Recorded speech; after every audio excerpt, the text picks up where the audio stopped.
Hari ini saya mencoba spesies terbaru dari Toyota, yaitu Corolla Cross Hybrid. Nah, Corolla Cross Hybrid ini yaitu namanya TNGA Platform Chassis. TNGA Platform Chassis ini klaim oleh Toyota lebih rigid.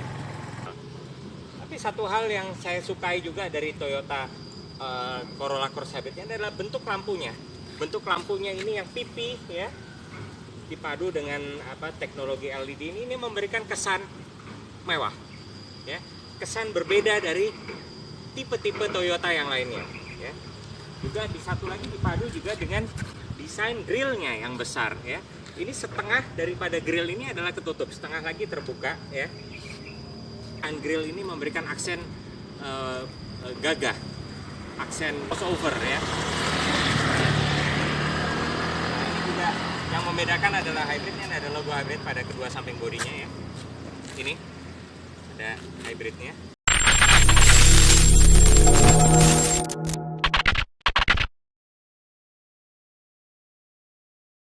Panjangnya tidak lebih dari 4,6 meter ya. Dan ini juga dipadu dengan bentuk lampu belakangnya yang memanjang ke samping ya. Ini juga memberikan kesan mewah, dan pada bagian lampu ini juga terdapat tulisan Corolla Cross yang mensinyalkan ini adalah sebuah Corolla Cross, bukan Corolla sedan.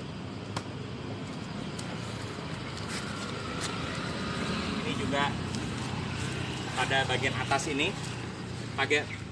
atas ini juga terletak ada logo Corolla Cross-nya. Ini terdapat ada Corolla Cross, tulisan Corolla Cross-nya pada bagian sampingnya. Sekarang kita buka pintu bagasinya. Kita coba buka pakai kaki.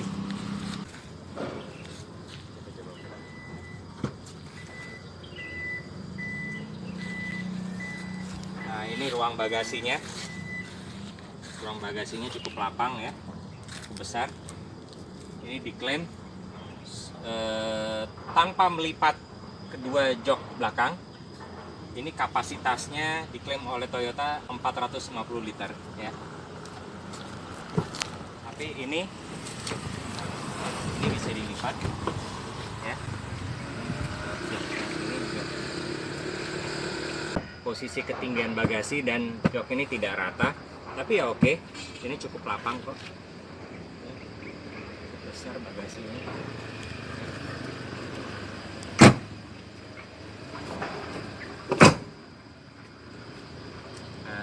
Ini kita tutup lagi.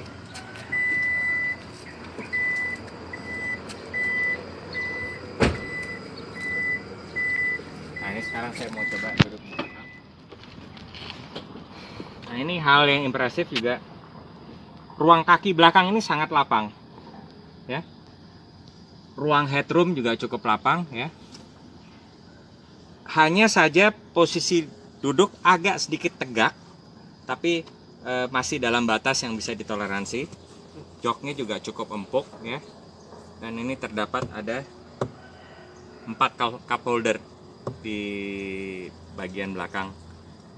Ada bagian holder ya, 2 cup, dan ini tersedia juga bagian sini. Ini terdapat 2 USB socket, 2 USB buat ngecas baterai ya. Dan tersedia juga 2 ventilasi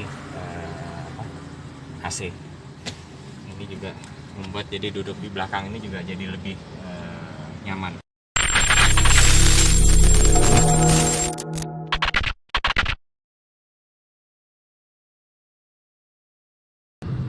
Ini sekarang saya lagi menguji coba Corolla Cross Hybrid.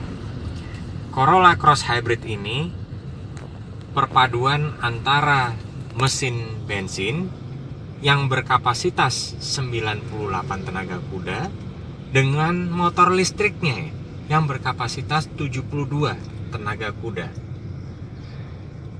Motor listrik tersebut menghasilkan torsi 163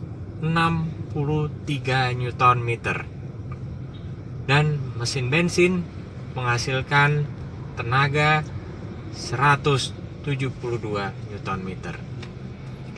Tenaga tersebut jika digabungkan menghasilkan tenaga 170 tenaga kuda. Yang impresif dari sebuah Corolla Cross Hybrid ini adalah Toyota sangat berpengalaman dan sudah bergelut dengan R&D-nya, namanya Research and Development ini di pengembangan mesin hybrid ini memang sudah lama. Jadi penangkapan energi panas dari dari rem pada saat macet yang ditangkap dan diolah melalui masuk ke sistem generator mesin yang ada di listrik untuk melakukan pengisian ke baterai hybrid tersebut, itu sangat cepat gitu. Jadi dengan cara bekerja hybridnya ini yang begitu efisien, jadi praktis mesin bensin ini praktis tidak bekerja. Hampir lebih banyak motor listriknya yang bekerja.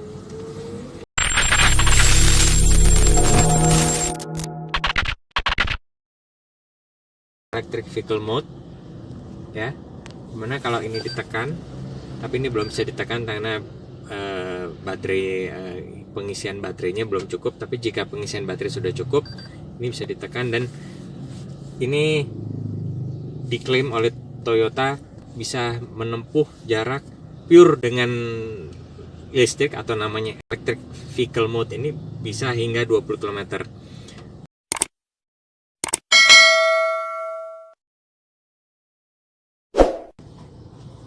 Ini ada drive mode power untuk memasukkan tenaga, eco, pure electric vehicle, dan ada 3, jadi ada electric vehicle, power, eco. Jadi ini pada saat berhenti, ini mesin tidak hidup, mesin mati. Satu hal lagi yang juga impresif dari Corolla Cross Hybrid ini adalah material kualitas kabin yang cukup baik, ya. Bahan-bahannya juga bagus, sangat berkualitas. Dan satu lagi yang saya menyukai dari mobil ini adalah posisi duduknya ini sangat ergonomis, ya. Joknya juga empuk, ya. Visibilitas juga bagus, ya. Dan ini satu lagi yang saya sukai juga, ini armrestnya dapat dimaju mundurkan. Ini juga meningkatkan kenyamanan berkendara, terutama pada saat perjalanan jauh, ya. Jadi inilah kelebihan. Ini juga udah dilengkapi dual zone climate control, jadi bisa mengatur temperatur untuk yang kiri dan yang kanan secara terpisah, gitu. Nah, ini kalau kita masukkan di posisi B, pada saat jalan turun, maka pengisian baterai itu dapat bekerja secara lebih maksimal, ya. Dan ini juga penggunaan di posisi B ini juga dapat lebih dimaksimalkan, terutama pada saat terkena di kemacetan, karena semakin sering melakukan pengereman, maka regenerative braking itu namanya panas dari rem diserap oleh panas dari rem tersebut masuk ke dalam generator motor listrik, diolah oleh generator motor listrik, dan itu akan memaksimalkan pengisian baterai. Saya juga, nah ini satu lagi juga yang saya suka, ada sunroofnya. Lengkap, ada sunroofnya.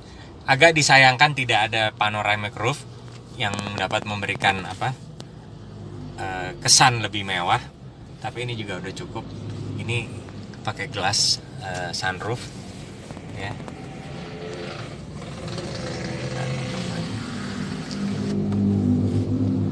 Ini juga juga udah semua touchscreen. Nah, ini salah satu yang kelebihan di Corolla Cross Hybrid ini, selalu mau diberitahu tanggal ganjil dan tanggal genap. Hal yang saya sangat juga impresif dengan mobil ini adalah bantingan suspensinya yang sangat nyaman. Karena di Toyota ini dia menggunakan namanya TGA platform. TGA platform ini dirasakan sangat solid, sangat rigid. Dan ini menghasilkan pengendalian yang sangat baik.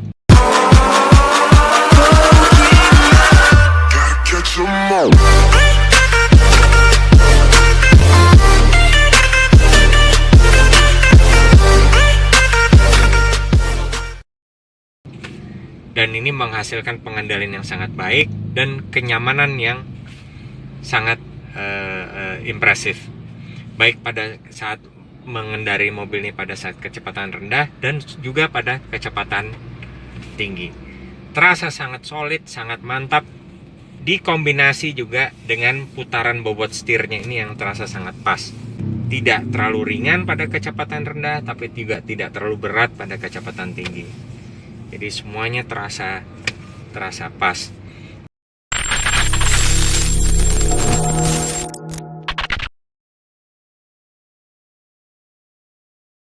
Cross Hybrid ini adalah mesin Atkinson cycle berkapasitas 1800 cc 4 silinder.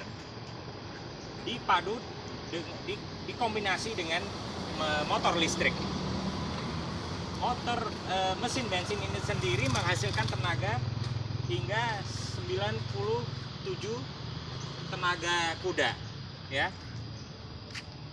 Dan mesin listriknya itu 72 tenaga kuda. Jadi kurang lebih jika ini total tenaganya dikombinasi, total itu kurang sekitar tenaganya itu yang dihasilkan 170 tenaga kuda, ya. Ini terdapat generator motor listriknya yang berfungsi untuk melakukan pengisian baterai, baik dari mesin dan dari regenerative braking, dari panas rem ditarik, diolah melalui sistem generator tersebut untuk melakukan pengisian kembali ke baterai hybrid.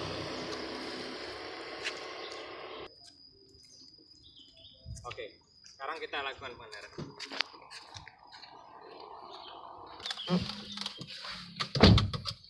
Nah, ini posisi duduknya sangat ergonomis, ya, pas sekali. Ini juga bahan-bahan material kabinnya juga sangat berkualitas, ya. Remnya masih seperti mobil masih zaman dulu, masih pakai model foot and brake untuk rem tangannya, ya. Harusnya udah dilengkapi dengan rem tangan elektris, tapi mungkin karena pertimbangan untuk menekan cost atau harga, maka masih sistem rem tangan ini masih sistem rem foot and brake, masih pakai kaki, gitu, ya. Tapi ini setir dapat dimaju mundurkan, dapat dinaik turunkan, posisi duduknya sangat ergonomis, ya. Ini juga ada sunroof, ya.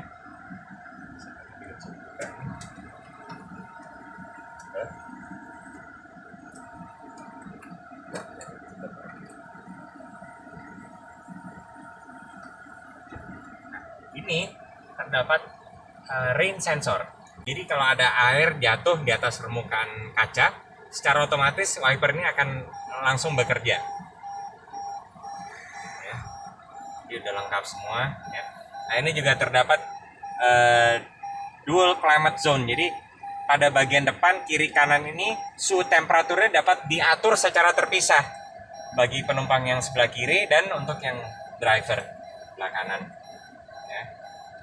Oke, sekarang kita mau rasakan gimana rasa berkendaranya. Wah, ini tenaganya serasa sangat responsif sekali, terutama saat mesin bensin dan motor listrik itu bekerja. Sangat responsif sekali. Tidak bisa dikatakan beringas tenaganya, tapi lebih dari cukup tenaganya, ya. Jadi mulai daripada saat putaran bawah hingga atas itu tenaganya sangat rata, tidak terasa kehabisan tenaga. Jadi memang yang dikedepankan adalah dari sebuah mobil hybrid ini adalah efisiensi penggunaan bahan bakarnya, bukan performa. Tapi saya menilai performa mobil ini untuk sebuah mobil hybrid yang dapat mencapai konsumsi bahan bakar rata-rata hampir 1 liter 28 km untuk penggunaan dalam kota. Saya rasa ini mobil sangat impresif ya. Dan hal yang mengesankan dari mobil ini yang saya suka adalah kekedapan suaranya. Sangat kedap. Dan radio seputarnya melirik sebuah kendaraan crossover dengan harga tidak mencapai hingga 500 tidak mencapai hingga setengah miliar dan bisa dapat konsumsi bahan bakar yang sangat impresif, performa yang cukup baik, kabin yang nyaman dan ruang kabin yang fungsional. Saya menilai ini mobil layak untuk dibeli ya. Untuk sebuah kendaraan hybrid, ini adalah kendaraan hybrid yang termurah di Indonesia. Tidak ada mobil yang mobil kendaraan hybrid yang di bawahnya harganya di bawah 500 juta rupiah. Dan ini cuma satu-satunya mobil hybrid di Indonesia yang harganya di bawah 500 juta rupiah.